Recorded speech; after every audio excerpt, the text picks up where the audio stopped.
as fighting once again rages in Africa's newest nation. The question is why? South Sudan, which 5 years ago celebrated independence, enduring a fifth day of shooting despite calls for calm by rival leaders. How much of a handle do Salva Kiir and Riek Machar have on their forces, which are once again targeting civilians, but also the UN with claims of a government tank firing on Chinese armored personnel carrier, killing 2 Chinese peacekeepers? What reaction from the UN and from China, which has some 1,000 blue helmets in a country where it also pumps oil? We're going to be looking at regional players and interests more broadly, 5 years on, as the nation faces prospect of Civil War Act 3 with more than 1 million displaced. Was independence worth it? If not, what's the international community going to do about it? Part 2 of the France 24 debate, we're wondering if it is a return to civil war. And joining us from Dubai, journalist Simona Fulton, recently back from South Sudan. Thank you for being with us. Most residents of South Sudan's capital pinned down by gunfire and heavy explosions amid a fifth day of shelling. Diptyque Laurent has more. Opposite the Christmas tree at the Rockefeller. South Sudan's President Salva Kiir signed a peace deal in Juba with this warning to his African counterparts. We will sign this document, but I warn you, you regional leaders, to stand with us in the implementation. Otherwise, we may spoil it if it is left to us. The deal was meant to end a 2-year civil war in South Sudan that killed tens of thousands of people and left millions displaced. Yet this weekend, as the country prepared to celebrate the 5th anniversary of its independence, supporters of President Kiir clashed with rebels backing Vice President Riek Machar. Salva Kiir and Riek Machar were at the origin of South Sudan's civil war. They were locked in a battle for political leadership. Kiir accused Machar of plotting a coup against him in December 2013. He sacked Machar as his deputy, and a full, blown-out ethnic war broke out. Machar fled the country as ethnic Nuer rebels loyal to him went to war against Kiir's ethnic Dinka supporters. Last April, Machar agreed to return to the government as part of the peace deal. The latest violence, however, is yet another threat at a time when its population is already suffering from famine and has seen the production of its biggest export, oil, diminish. Simona Fulton, the latest word we're getting out of Juba is that there were calls for immediate ceasefires by both Salva Kiir and his Vice President Riek Machar, the 2 rivals there. And it sounds as though they're being ignored. How much of a handle do they have on the situation? Well, that is indeed a very good question. I think we've seen it throughout the conflict, which has lasted over 2 years now, that on both sides you have very unruly armies which consist of commanders which have their own goals and objectives. Some of them are more hardliners than President Kiir and Vice President Riek Machar. So it's very difficult for these 2 men to really make sure that their orders are implemented by their troops. And these are armies that are not very well trained. They have a lot of long-lasting grievances and distrust towards the other group. So they're very, very difficult to control. Very difficult to control. How do you explain the fact that we've had this resurgence of violence now? Well, it's something that a lot of people have seen coming for a while in Juba. Back in April, when we had the return of the first Vice President Riek Machar to Juba alongside his forces, which was part of the peace deal that was signed in August, many people were worried that the presence of these 2 forces in the capital could spark renewed fighting. And this is exactly how the conflict started back in December. We had this fallout between forces loyal to President Kiir and forces loyal to Vice President Riek Machar in December within the Presidential Guard. And this is in the end what sparked the entire conflict. So there was a lot of concern that bringing Machar's forces back and having these two antagonistic forces who are poorly trained, who don't trust each other back in the capital, that it was really just a question of time until something broke loose. Really a question of time, and we saw that there was this joint press conference with the two leaders at the end of last week, and one person who wasn't there was the chief of general staff to Salva Kiir, Paul Malong. He is the former governor of northern Bahr el Ghazal state. He didn't attend, and many people are wondering if the regional leaders that are below the two top guys just want to keep on fighting. Well, and this is a very good question you raise, and many will in fact question whether the chief of the army, Paul Malong, is in fact below Salva Kiir, or whether he's in the end the one who is calling the shots. This is a general who is extremely powerful, who is responsible for orchestrating much of the civil war in South Sudan, and who is considered one of the hardliners. I mean, if we go back to August, when President Salva Kiir didn't sign the agreement in Addis Ababa because he had to go back to Juba to consult with some of the people in his government and the army, Paul Malong was seen as one of the main people who was opposed to this peace deal. And I've spoken to a member of the opposition today in Juba, and he in fact said that he believes that even if the president is well-intentioned to stop the fighting, that there are hardline elements, such as Paul Malong, who may not be inclined to put an end to this.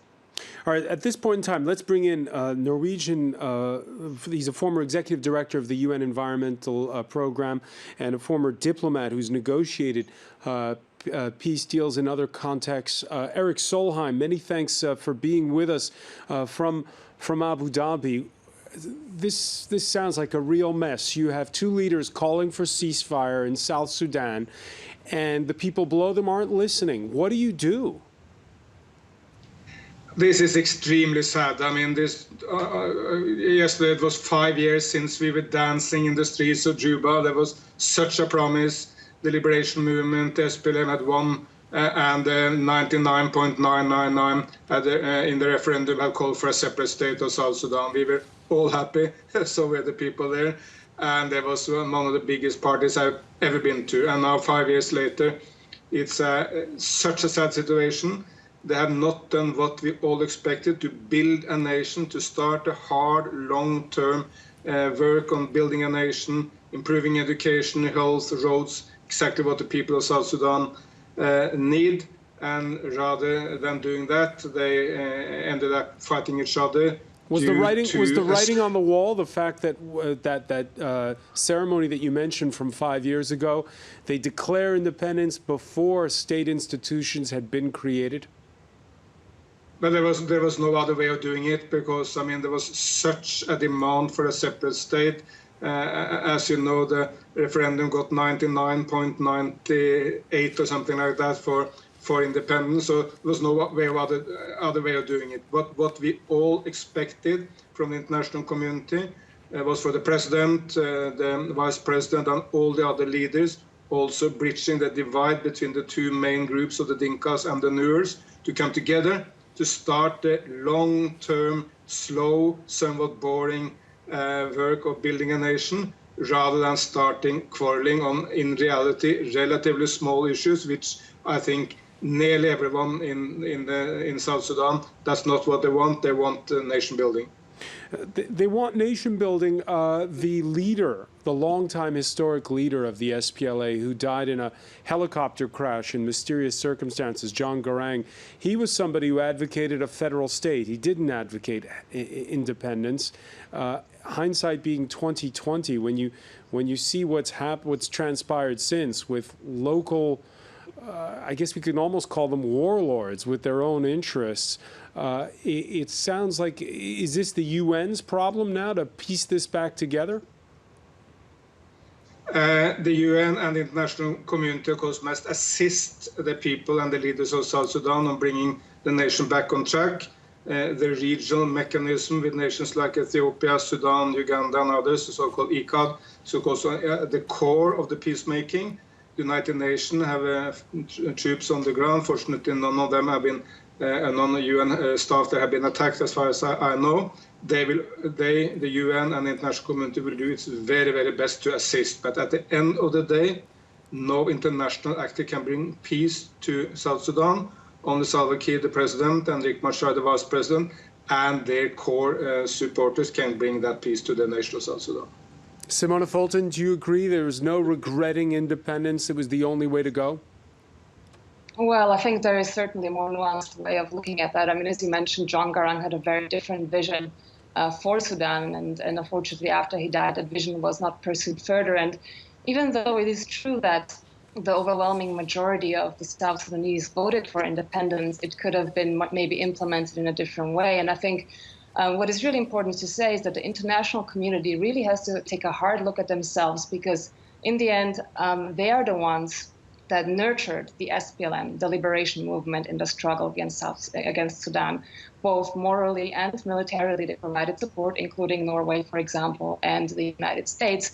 And they did so in a very unconditional manner, because they looked at their SPLM, the liberation movement, as the good guy in the struggle against the Islamist government in Khartoum. And that led them to adopt, a very optimistic point of view, I would say, where they didn't really question the ideology of the movement. They didn't really hold them to account for their undemocratic ways, for atrocities committed. And they very much focused on just one objective, getting independence. And they forgot that you can't really have independence without having a state, without having institutions. And that's where we are today. I wanted to ask you, Simona, we heard at the outset in that report that signing of a fresh peace deal a little under a year ago, where we heard President Salva Kiir saying, "We signed the documents, but I warn you, African leaders, to stand with us in the implementation." Who is he referring to in particular? Well, it's unclear exactly who he was referring to. I mean, he had obviously the support of Uganda throughout the conflict, and Ethiopia also played a big role. But I think more than anything, he was just really voicing his reservation to this agreement. It was just so evident that both him and, in fact, also Riek Machar had some very strong reservations about this agreement. And it's a little bit strange because, on the other hand, both really oppose the involvement of the international community and of other countries. For example, when it comes to things like bringing about justice, they both oppose the involvement of the ICC or any international court in bringing, those responsible for atrocities to account. They have also, to some extent, at least the president and his office in a recent New York Times op-ed opposed the creation of a hybrid court that was embedded in the peace deal. So on the one hand, they want support in terms of finances. They probably want support in terms of military equipment. But at the same time, they don't really want any meddling in their own affairs when it comes to bringing about justice. So it's not entirely clear. Don't want any meddling when it comes to their own affairs. 6 senior figures from both sides are under UN sanctions. Does that in part explain, Eric Solheim, why we had this shooting at a UN armored personnel carrier vehicle, killing those 2 Chinese peacekeepers? I am not in Juba, and I am not really knowing the exact situation there, so I will refrain from commenting upon that. I think the main issue now is to very, very, very strongly call upon the 2 leaders and their core supporters to immediately come to a cessation of hostilities, to stop all sort of violence in Juba. Fortunately, it seems that it has not spread to other parts of South Sudan, so that at least some consolation. Get them into that and to make the national coalition government work. There is no way you can have a government without both the Nuers and the Dinkas and other communities, and by extension by Riek Machar and Salva Kiir. So let's assist them in coming back to peace and to start nation building. And what I can offer on behalf of UN Environment is that we will be partners to the coalition government of South Sudan in restoring environmental impact by the war, and also looking into how environmental degradation has amplified the problems which are underlying the conflict. But We can only assist them, but they must now rise to the occasion and deliver peace. Eric Solheim, how do you explain the fact that you have the UN Secretary General Ban Ki-moon who's calling for an arms embargo? There is not an arms embargo. Apparently Russia is against it, or has been in so far in the past. How do you explain that? I think South Sudan, fortunately, are among the conflicts on the planet where there is least international interference in a negative way and least conflict between the main actors. I mean, in reality, all the main stakeholders in the international community, the United States of America, Russia, China, Europe, and all the local actors, I mean, the key actors in the region, they're all calling for peace. None of them see their interest sustained by continued conflict. So while the international community is playing a negative role in many other conflicts, here it's the local actors which must take the full responsibility for what we see. They must bring peace, and then I think everyone is ready to support them. And as I said, on my part, I can offer support in the area of the environment. Simona Fulton, the arms embargo, is it a good idea? Why hasn't it happened sooner? Well, I asked the same question to the UN Special Envoy to Sudan and South Sudan, Donald Booth, in Addis Ababa not long ago, and he said, well, we want to prioritize the peace agreement. We don't want to derail the peace deal. We want to make sure that we move ahead. And, you know, the United States didn't really push for the arms embargo or for further sanctions against Machar Kiir themselves, because they thought that this would simply, you know, stop the progress in implementing the peace deal, which clearly didn't work, as we see from the events of the last few days.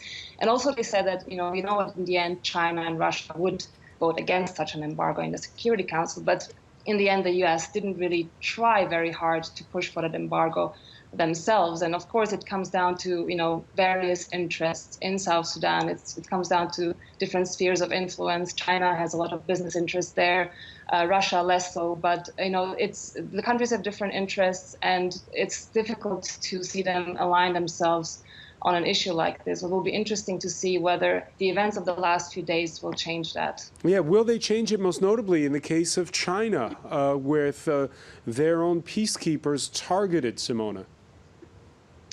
That is a very interesting development. It will probably follow. I mean, what I find interesting is that the Chinese actually engaged in the fighting, which is something relatively rare for UN peacekeepers in South Sudan. They have been repeatedly accused of, you know, not confronting armed actors whenever civilians are under attack.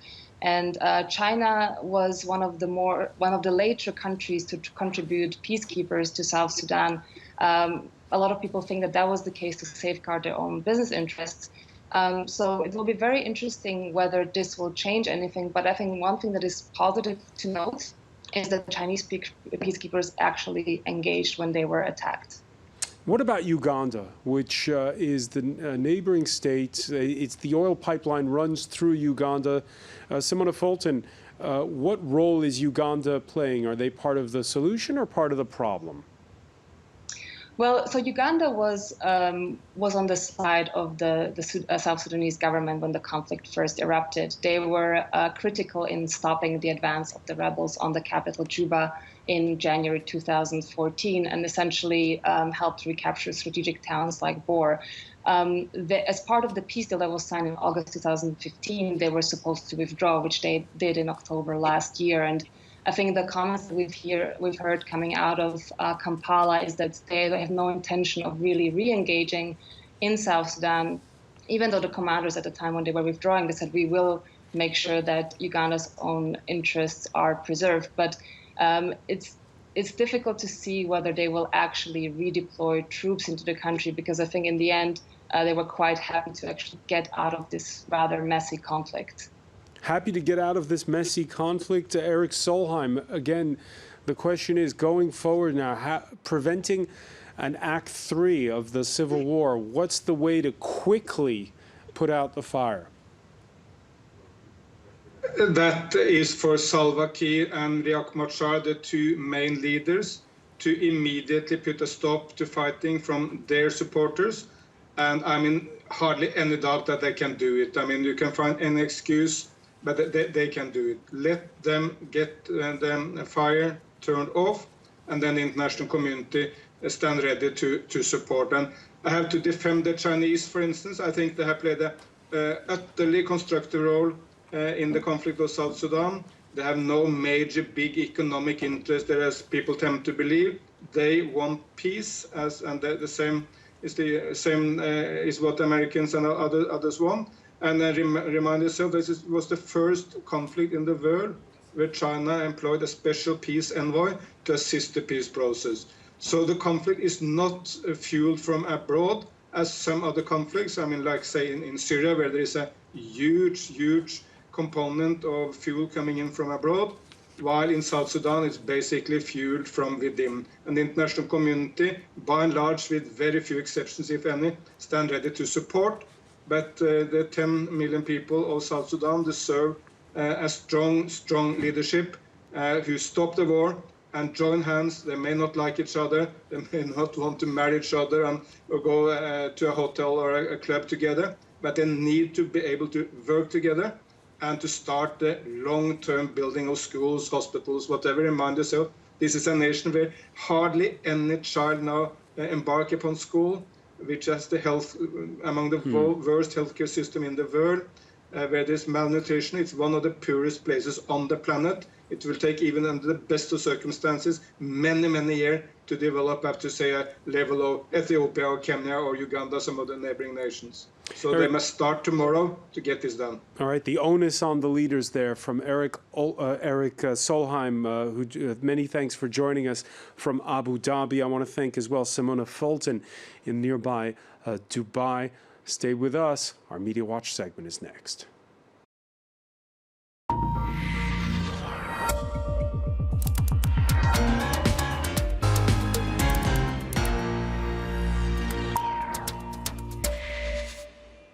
And it's been a news-intensive Monday. We say hello to James Creedon. Hi, Francois. We didn't get to draw the curtain on Euro 2016. Fortunately, you're here. Well, that's right. And on social media, it's still a topic of to conversation and reaction. None other than Cristiano. For decades to come, if well, you're Portuguese. maybe so. Maybe right up to the next Euro. Cristiano Ronaldo, obviously enough, tweeting images of the celebrations down south in Portugal, such as you have images such as this coming from, I imagine, the streets of Lisbon, and jubilation all round. Meanwhile, Francois, it's quite a different picture in France, as this headline in Le Monde suggests, a spoiled party. And indeed, the country was ready to party. Everybody really thought that it was going to go the way of France. You had people who were taking days off work on Monday, etc. And they do, a lot of them have. And there was the story of this bus. They had apparently a team bus that said European champions on it. That's right. They were I suppose they were thinking we should just prepare it anyway for what is the inevitable win, and it's a little bit embarrassing. Anyway, there's also lots of comments on Twitter about hangovers. I suppose people were out watching the match on a Sunday evening, probably having a drink or two, and that's quite literal. I'm sure many people do have a hangover, but also, of course, it is a metaphor for the disappointment. What else do we have? There's this video that is sort of bringing a smile to many people's faces. It is in the Stade de France after the match. According to Euronews, it's the very best of football. You can see a dejected-looking French fan and a young Portuguese fan giving him a hug, Francois. Oh, that's nice. Isn't that nice? I suppose it doesn't necessarily change the result, but that video has been getting tens of thousands of shares, if not hundreds of thousands of shares at this stage on social media. So there you go. I'm not sure if we have a huge amount of time, but there's also, of course, Griezmann winning the best player of the competition. I suppose a little bit of a consolation prize. A little bit of a consolation prize, indeed. Consolation prize for Griezmann, who's got Portuguese roots, by the way. Oh, well, there you go. And some have been trying to put this in perspective. That's right. Well, I guess we'll finish with this headline in Slate, because, of course, a lot of people unhappy about the situation. Look, Les Bleus didn't save the nation. They were actually there just to play football. So some people saying, was there a little bit too much pressure, a little bit too much expectation on the French football team to sort of raise the morale of a country that has indeed had a lot of bad news in the last year? And I think, by the way, that they're entirely right, because people in France they're not they're not distraught. I mean, they went to the final. Right. And life does go on. Although this tweet here, I'm not sure how to interpret it. It's Monday, and Hollande is still the French president. Of course, François Hollande, his poll ratings aren't so high, but I'm not sure football can really change everything and anything, as Slate.fr points out. Would not have been enough to save his current poll numbers, but James Creedon might have given him a little boost. Oh, well, many thanks for that. And thank you for joining us here on the France 24 debate.